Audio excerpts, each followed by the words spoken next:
فصیح الدین بولا مگر دھمکی آپ نے دی ہے کبیر دادا؟ کبیر دادا نے تھیکے لہجے میں پوچھا اگر کوئی کرن بابی کے متعلق ایسی بات کرے تو آپ کا جواب کیا ہوگا؟ فصیح الدین صاف گوئی سے بولا مگر ان تمام کو لگتا ہے کہ وہ لڑکی آپ کی بیوی نہیں رکھیل ہے، اور ایسی لڑکی کے لیے کسی گینگ کے سربراہ پر ہاتھ اٹھانا غلط ہے۔ کبیر دادا تھیکے لہجے میں بولا آپ کو صرف ایس پی ہی ملا ہے، وہ تمام کی نمائندگی کیسے کر سکتا ہے؟ فصیح الدین بغیر لگی لپٹی بولا اس کا کہنا ہے شہاب قصوری کے سامنے آپ اعتراف کر چکے ہیں کہ یہ لڑکی صرف چند دن کی مہمان ہے، اور یہ کہ چونکہ آپ کی آغوش میں آنے کے لیے اس نے نکاح کی شرط پیش کی، یہ تبھی آپ نکاح پر راضی ہو گئے، اور اس نکاح کا مقصد بس اس کا عارضی اصول ہے۔ کبیر دادا نے صفائی پیش کرتے ہوئے کہا وہ ایک مذاق تھا، شہاب صاحب نے مجھے نکاح کی بابت چھیڑا اور میں نے کہہ دیا کہ اگر کوئی لڑکی نکاح کے بعد ہی میرے پاس آنا چاہتی ہے تب مجھے چند بول پڑھوانے میں کیا حرج ہو سکتا ہے؟ اسد خان مستفسر ہوا کیا واقعی آپ اس لڑکی کے لیے سنجیدہ ہیں؟ کبیر دادا نے کہا اہمیت تعلق کی نوعیت کی ہوتی ہے نہ کہ طوالت کی، فی الحال وہ میری بیوی ہے اور میرے خیال میں اتنا کافی ہے، باقی آپ میں سے جس کی شادی ہو گئی ہے ان سے کسی نے یہ تصدیق نہیں چاہی ہوگی کہ وہ کب تک بیوی کو اپنے پاس رکھیں گی۔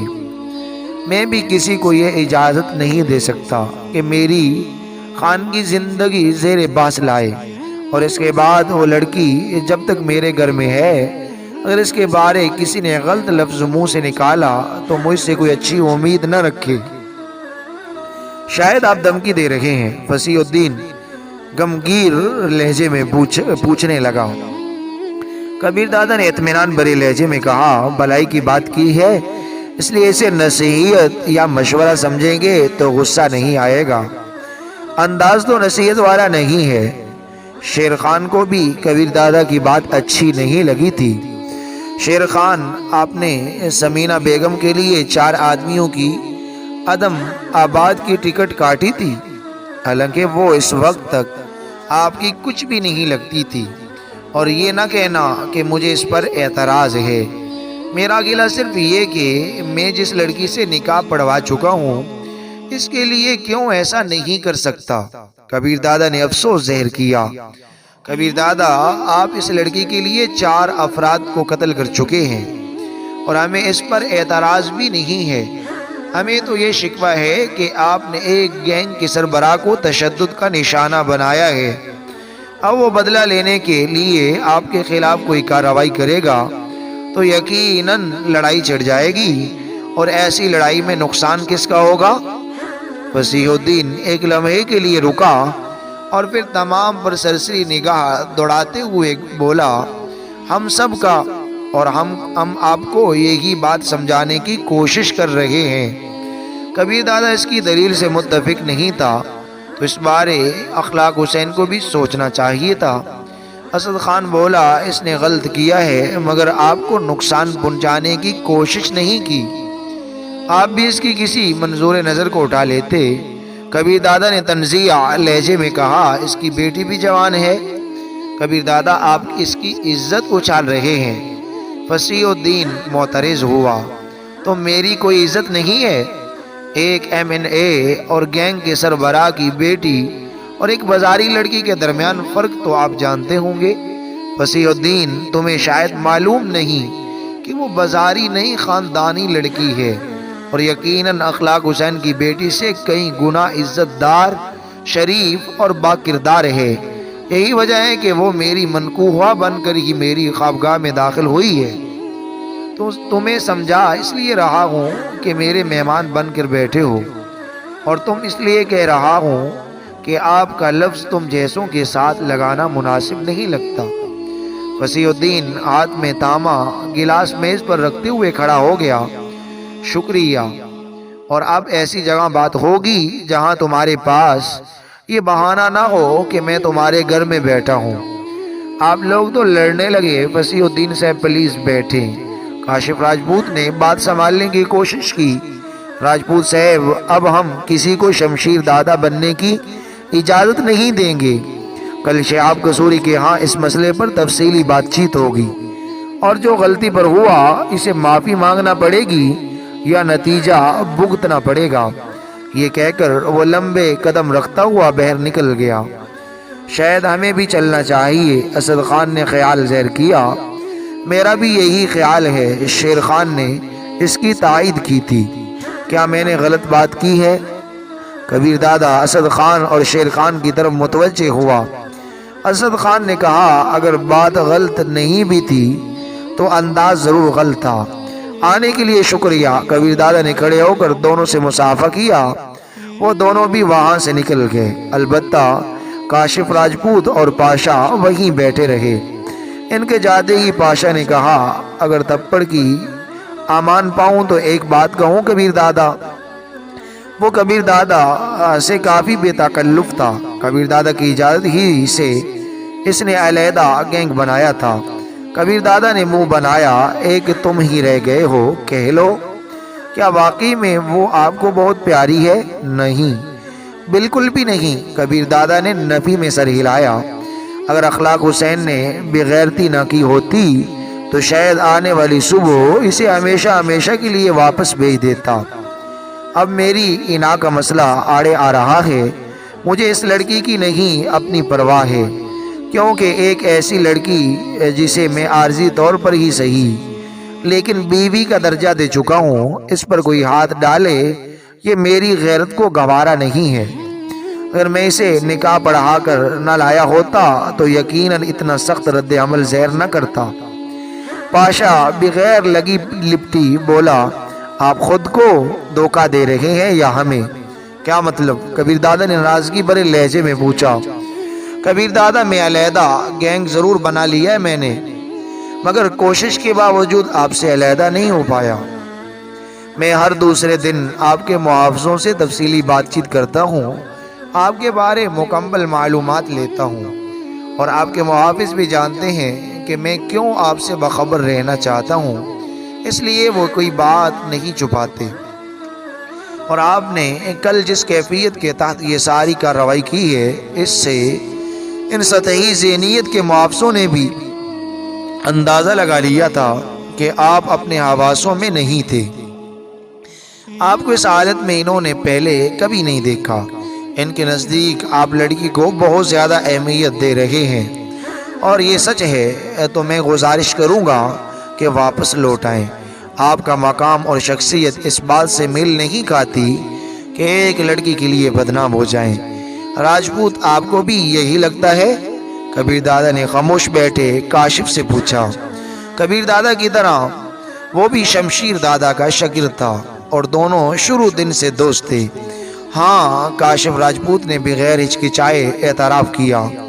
جو کچھ سنا ہے اس کے مطابق تو یہی لگتا ہے۔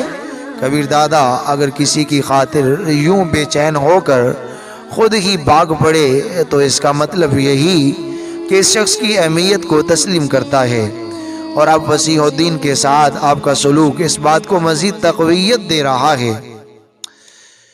یار، آپ لوگوں کے نزدیک بھی میری زبان کی کوئی اہمیت نہیں؟ کیا مجھے اس بات سے تکلیف نہیں ہونی چاہیے کہ ایک لڑکی کو میں بیوی بنا کر لایا ہوں اور مجھ سے کم حیثیت کا آدمی اسے اٹھا کر لے جائے یا اس کے بارے بکواس کرنا شروع کر دے؟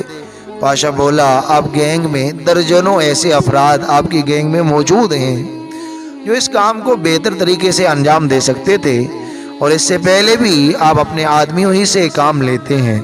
البتہ کوئی بہت ہی عام کام ہو تو آپ خود تشریف لے جاتے ہیں۔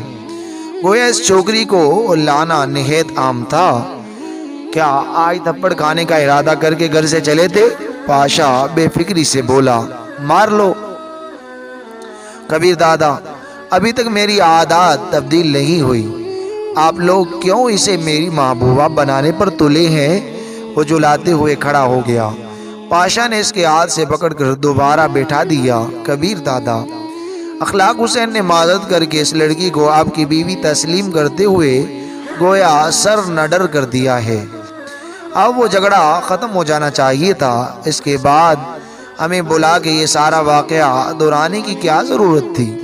اگر آپ کے نزدیک اس لڑکی کی اہمیت نہیں تھی اور آپ اس ٹیٹنے کو ختم کرنا چاہتے تھے تو اسی وقت اخلاق حسین کے سامنے ہی اسے طلاق دے کر کہتے، بس آپ کی ضد پوری ہو گئی۔ یقیناً اخلاق حسین بھی خوش ہو کر کسی انتقامی کارروائی سے باز آ جاتا۔ کبیر دادا نے منہ بنایا، نہ میں کسی انتقامی کارروائی سے ڈرتا ہوں اور نہ مجھے کسی تھرڈ کلاس انسان کو خوش کرنے میں دلچسپی ہے۔ پاشا وثوق سے بولا، یقیناً آپ کسی سے نہیں ڈرتے، لیکن جھگڑا تو آپ بھی نہیں چاہتے، اسی وجہ سے آپ نے ہمیں بلایا تاکہ دونوں طرف گروپوں کی تعداد برابر رہے۔ مگر فصیح الدین کے اس لڑکی کے خلاف ذرا سا بات کرنے پر آپ بھڑک اٹھے اور امن برار کرنے کی ساری کوششوں کو ٹھوکر مار دی، کیونکہ وہ آپ کو بہت عزیز ہے۔ باڑ میں جائے وہ، فضول باتیں نہ کیا کرو۔ کبیر دادا اپنے آپ سے بہر ہو گیا تھا۔ پاشا گھبرائے بغیر بولا، اچھا ٹھیک ہے، یوں ہی ہے کہ آپ آج رات اس لڑکی کے ساتھ شغل کریں اور صبح سویرے کچھ دے دلا کر اسے چلتا کر دیں، نہ رہے گا بانس نہ بجے گی بانسری۔ کبیر دادا پرخیال لہجے میں بولا، اخلاق حسین اسے تنگ کرے گا تو کرتا رہے۔ پاشا بے پرواہی سے بولا، آپ کی ذمہ داری دلاور شیخ تک محدود تھی، اسے پورے پاکستان کے مردوں سے بچانے کا ٹھیکہ آپ نے نہیں لے رکھا۔ آپ اس کے باڈی گارڈ نہیں، ایک گینگ کے سربراہ ہیں۔ خود کو اتنا ہلکا نہ کریں کہ ایک چھوکری کے لیے دوسروں کے ساتھ لڑائی جھگڑا مول لیتے رہیں۔ وہ بہت مظلوم ہے یار۔ کبیر دادا کا تھکا ہوا لہجہ ظاہر کر رہا تھا کہ اس کے پاس دلائل ختم ہو چکے ہیں۔ یقیناً وہ پاکستان میں اکیلی مظلوم نہیں ہے، بلکہ کئی مظلوم تو آپ کے ظلم کا نشانہ بن چکے ہوں گے۔ آپ امام مسجد یا تبلیغی جماعت کے مبلغ نہیں ہیں، ایک گینگسٹر ہیں۔ کبیر علی خان نہیں، کبیر دادا ہیں، اور دادا کا لفظ آپ کی عمر نہیں عہدے کو ظاہر کر رہا ہے۔ ٹھیک ہے یار، دماغ خراب نہ کرو، صبح اسے بھیج دوں گا۔ وہ اپنے لیے دوسرا گلاس بھرنے لگا۔ کاشف راجپوت اور پاشا کے ہونٹوں پر مسکراہٹ نمودار ہو گئی تھی۔ کاشف نے کہا، اب ہمیں بھی اجازت دیں، چند ضروری کام نپٹانے ہیں۔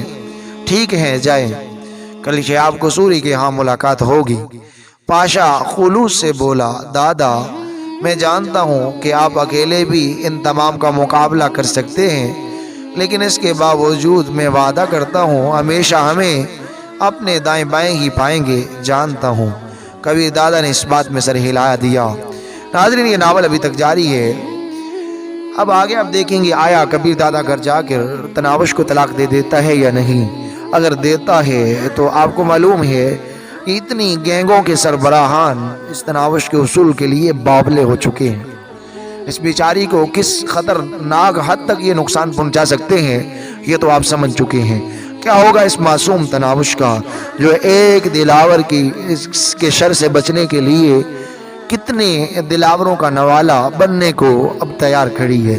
کیا ہوگا اس کے ساتھ، یہ سب جاننے کے لیے اگر آپ ہمارے چینل پر نیو ہیں تو پلیز سبسکرائب کر لیجئے، ویڈیو کو لائک اور شیئر کیجئے اور کمنٹس باکس میں اپنی رائے کا اظہار ضرور کیجئے۔ اور میں اجازت دیجئے نیکسٹ ایپیسوڈ تک۔ اللہ حافظ۔ آپ کا اپنا چینل انٹرسٹنگ سٹوری۔ جزاکم اللہ خیر۔